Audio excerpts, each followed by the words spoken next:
in classical music, everybody knew, everybody's known about this for decades, for generations. The people that don't know are the general public. And I think the only way anything is going to change is if pressure comes from without. We are here today. We have the great honor of speaking with Lara St. John, the director of Dear Lara. Thank you so much for the time. I really appreciate it. This is a very special and intensely powerful film. Oh, thank you. Thanks very much. It absolutely is true, and I know it tells your story, begins with your story, Mhm. but how did the film come to be? Why did you want to tell your story in this way? I became public in 2019 about what happened to me at the Curtis Institute of Music, which is a really elite, like full scholarship music school with like maximum 200 students, I think, in Philadelphia. And yeah, it's a sad story, obviously. And after this huge 5,000 word article in the Philly Inquirer, I thought, oh, well, okay, that's going to happen. And then people will know, and hopefully it'll help some folks. And I'll just keep on going with what I was doing before in my life. And I heard from so many people, like in the high hundreds, if not thousands, at this point, that I just thought, well, I can't walk away from this, you know. And then I just immediately thought, I think I need to document some of these stories, you know, if they'll allow me. And I reached out to pretty much, I think everybody who ever reached out to me. And and some of them, the stories were so compelling that I thought I have to tell these somehow. And that's how it began, because all their letters began, Dear Lara, this happened to me with my music teacher, my music school, etc. And so eventually, over the course of 7 years, it became the documentary that you recently saw. And so I think there's eight of us representing thousands, Yeah. basically, and we all want this movie to make change in our very small but very backwards profession of classical music. It really is. It when I don't want to it sound I don't want to minimize it by saying it's an emotional gut punch, but gut punch because I don't want to make it, oh, it's this emotional thing. This is incredibly powerful, and for so many people to be speaking out, Mhm. and especially in response to your story. How does that impact you? I mean, you share your story, and then the floodgates open. How does that affect you personally? Well, it's been a heavy journey in a way. I mean, I'm holding a lot of stories because a lot of people can't become public, but they've spoken to me, and you know, and I try to give the best advice I can. And yeah, I mean, what we all want now, I mean, the majority of the people in the film, as you noticed, are more or less around my age, which is I became public when I was 48 years old. And um, we just want it to be possible for somebody who is 24 to be able to either become public without professional retribution, which is what would happen now, um, or just for this not to happen to them anymore. And the only way to do that is to get rid of the institutional complicity. I mean, that's a machine. And that was one of my big surprises when I was starting to do the research and like reach back out to all these people, is I thought Curtis was the only school that was so horrible to its students, considering what it did to me. And I found out that that's not the case. Like worldwide, the orchestras, the opera companies, the schools, all of them are very much more invested in their own reputation and protecting the predator than they are in the students, in the women, in the children. And that was a shock to me because I kind of thought that was just me, but it's everywhere. And that's something that has to be uh, exposed to the world and, you know, a light shone upon it. Yeah, it's interesting in the description of the film. I think it's on the website. Talks about the worship of reputation over justice. Yeah. Can you talk about that and how like you we don't think about this in the music industry. We've heard the stories from so many other places. I mean, when I Hmm. say music, I mean the classical music for some reason. Maybe it's just because we haven't heard the stories. Uh, Well, that's the thing because because everybody's been silenced. yeah. And there's even been NDAs and stuff like that. I mean, and the institutions have shoved it under the carpet for so long, like for generations now. And it's just so not accepted to talk about it. And I think the general public has this vision of classical musicians sort of, dancing around in like Marie Antoinette costumes playing pretty tunes or something, which is not the case at all. But some people have that impression and they think, oh, nothing bad could ever happen. It's kind of like a little fairyland, I think, for people. And they don't know that under the carpet and behind the curtain and after the show, there's a really sordid underbelly. And that happens, in my opinion, because necessarily in classical music, you have to start very, very young. Like I myself was 2 when I began, and I know how ridiculous that sounds. I played my first concerto when I was 4, and it's kind of a little bit like gymnastics and skating, but like for example, people will say, "Oh, abuse happens in all professions," but actually, you don't have 8-year-old accountants or like 12-year-old physicists or 13-year-old CEOs. So it does, yes, but this is particularly bad because not only are there a lot of children, but there's a ridiculous amount of power given to men in positions of power. So to the conductors, to the concert masters, to the teachers, like kind of messianic guru-like power. And that's not to say that there aren't a lot of men out there with this power who aren't completely nice, decent folks. But unfortunately, it seems to attract people who misuse that power and abuse it against women and children and some men. Yeah, it's one of these it's another space that we see now is so widespread. Hmm. But like you said, the stories have been silenced for so long, and um, I wondered, the other victims or survivors, I should say survivors that you've spoken to, Hmm. the impact of sharing their story to you. Now you're holding their stories, some that you can't say, some that are in the film. Right. But what impact did that ability to speak out have on them or did you find one? I think it's been great actually for everyone in the film. 2 of the women in the film originally, when I spoke to them in 2020, when I got back to them right after the article, they were like, well, I just wanted you to know this. I would never be able to become public.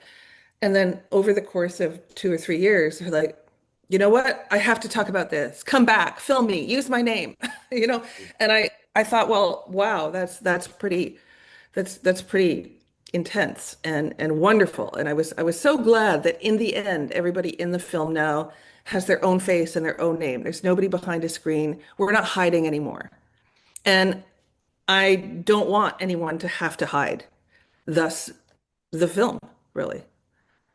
And That, there's that was there's a lot there's a lot going on behind the scenes. There's a lot more stories out there. There's journalists I'm working with that I've put together with other survivors that are going to bring out other stories. So, there I could easily make a Dear Lara part 2, part 3, part 4, but for the moment, it's all really about this world premiere here in Santa Barbara. So, and I hope from there it becomes like the little snowball that starts the avalanche, that people aren't just are not gonna accept this anymore. you mentioned about using their names, and that was one thing I noticed in this film is it's not there was an alleged person or this we spoke to one person. We're using names for everyone.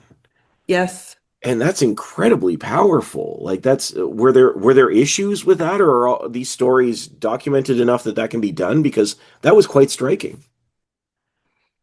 Well, I mean, my film and producer and me spent quite a few months with a fair use lawyer and a privacy lawyer.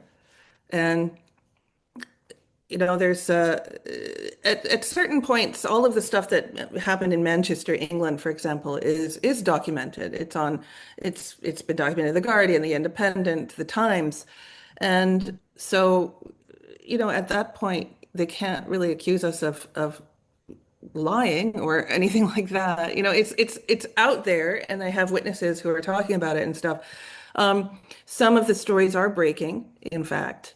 And my own story, I forced the Curtis Institute to do an extensive report from outside lawyers, and they found me to be incredibly credible. And they found many other instances of abuse at the same school with the same teacher. So at this point, it's like, well, I don't think Curtis really has anything to sue me about, for example, because they admitted this, Yeah. first of all. So, there's the guy that we talk about in England, the bass teacher, Duncan McTeer, he admitted to assault. And the fact that he was allowed to keep teaching in other countries, even though he was a sex predator in England, is unbelievable, but it's true. So, you know, we'll see. I don't know what's going to happen, but I'm pretty confident that everything that is in my film is absolutely true. Yeah. Yeah. Um, one of the descriptions, your film is that it's a force for change. You've talked a little bit about that, but in your mind, what does that look like for you with Dear Lara, being a force for change? So if you notice, sort of near the end, there's us at a rally in front of Lincoln Center and stuff like that, and there's all these T-shirts with everybody knew, and that's the truth. In classical music, everybody knew, everybody's known about this for decades, for generations. The people that don't know are the general public, and I think the only way anything is going to change is if pressure comes from without, because we've had pressure from within for all these years, and everybody just gets silenced. And so now it has to be bigger. It has to be global, and it has to be worldwide. And people just have to say, I'm not going to accept this anymore. And if that kind of I'm not going to accept this comes from the people who buy the tickets to the symphony, then that's going to make them change. If schools are held responsible and parents are like, oh, I don't think I want my kid going to that school because this happened there, then that's going to make them change. Little me all by myself, it's not going to happen, but maybe little me with my film and a whole bunch of other people and all the people we're representing kind of clamoring together for it. Maybe then we can clean out this morass of misconduct of a profession. Yeah. Yeah. Yeah, I love in your film that you point out as well that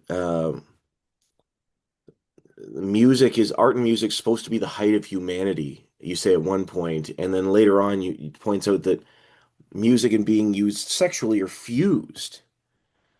Well, for some of these girls, that's what happens. Yeah. That's what happened to you're quoting Lisa Marie there. Um, yeah, and also like just as an artist, as a musician, you go into your lesson with your major teacher and you are supposed to be vulnerable. That's Yeah. that's the whole thing. You're expressing your soul and your creativity. And these monsters take advantage of that. And that makes it almost even worse than just your average kind of thing because they're taking advantage of what it is you love and what it is you will sacrifice for.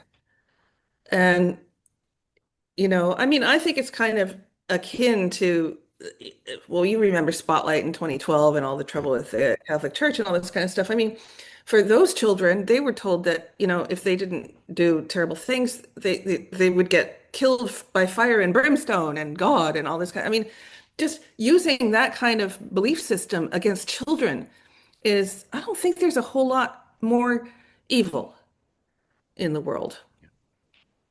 Yeah. So that is what I want to change. And anyone who says, "Oh, she's exaggerating," or "Why does this have to change? Let's just keep it the same way." I'd like to say, "Hey, what's in your closet, dude?" you know,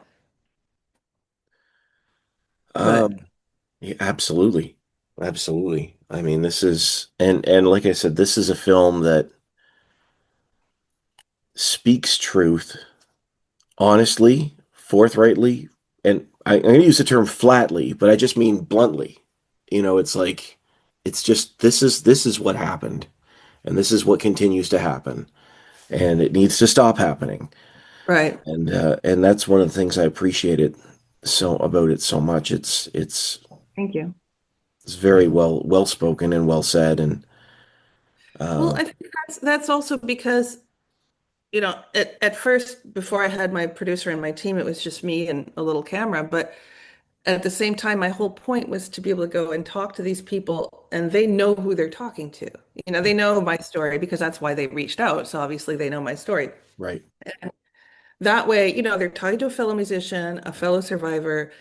And I think, I mean, I don't want to blow my horn here, but I think I managed to get some very, very genuine testimonial from everyone. Like, and nobody was sort of over the top or screaming. Like everybody's like, this is what happened. It's just factual, but the facts themselves are so terrible that it's almost more horrifying to hear it in a calm voice. Yeah, So, if you know what I mean. yeah, I do. Actually, that's a great point because I mean, certainly not that it would be, but this isn't sensationalized at all. This is just you need to know what happened, and here it is. Yeah. Yeah. And there's intense power in that. It is such an incredible film. Thank you. Really, that means a lot. It's very funny because my whole life, I mean, I guess in my profession, it's a very small profession, but I'm pretty well known. And I've always been, yeah, you're Canadian too, are you not? Yeah, yeah. Yeah. Where are you from? Newmarket. Do you know where Newmarket is? Are you from Newmarket. outside Yeah, Toronto? I do know Newmarket. Yeah, Okay. I'm originally from London, Ontario. Oh, okay. Okay, sure. Yeah. So, as a sort of Midwestern Canadian sort of like lower middle class, like you're just kind of taught not to be boastful about things. And I basically I've never been like, oh, I've won a Juno, I'm an Order of Canada. Like I never kind of come out with that sort of thing or boast about violin playing or something. But, with this film, the fact that I'm representing so many people, not just the others in the film, but the thousands behind us, I have become shameless. I'm just like, yes, everybody talk about it. Everybody do this. Here's a postcard. Come to the premiere, I mean, it's really it's a completely different kettle of fish for me and it's something kind of like it's definitely new. But But shameless in the best of ways. This is an important type of shameless. yeah, shameless in a good way because I just the most important thing, the only thing I really care about right now is getting that out to as many people as possible so that the truth gets out there. And yeah, and so we have the world premiere is on Friday, February 6th here in Santa Barbara. I just got here yesterday. And then there's a couple of extra screenings after that, and then we'll see where it goes from there. I love it. And yeah, I mean, it's my first red carpet. Oh, that's so exciting. That'll be fun. I know it really is. Like, playing concerts is not the same thing as a red carpet. So it's like very exciting. And just on a Canadian note, I there's a great illustrator, Anita Kuntz. I don't know if you know her. She does a lot of Rolling Stone covers, Oh yeah. and anyway, she's based in Toronto, and she did a picture of me. Actually, can you give me 1 minute to Sure. go grab it? So I had a gown and a tunic made by Call and Response in Toronto. And this is Anita's art. Wow. So this is Oh, that's Death in the Making. stunning. And as you know, her art is in the film. And so now it's part of my dress. And then as some of her sisters, she drew me as Samson. I love it. Wow. So I call it Samsara. So I'm going to be very Canadian on the red carpet because the dresses are made in Toronto. The illustrations are Anita Kunz, who's a Toronto illustrator, and of course, John Fluvog's on the feet. I'm a floozy. Love it. I love it. Honestly, Lara, honestly, congratulations on the film. And I Thank really you. do hope that this helps empower so many other youth who are dealing with the same thing and prevent more stories like this happening. Yeah, it's the prevention I'm the most interested in, obviously. I mean, the only way have to not be damaged is to just never have this happen at all. So Yeah, we have to I work for that. appreciate that. Honestly, thank you so much for the time. I really appreciate it, and good luck at the premiere. I'm sure it's going Thank to you. be great. Well, we'll see. I kind of just don't know what to expect. So I'm just gonna wear my beautiful things and smile, I guess. I love it. And hope for the Thanks best. so much, Lara. Have a great day. Thank you. Yeah, you too.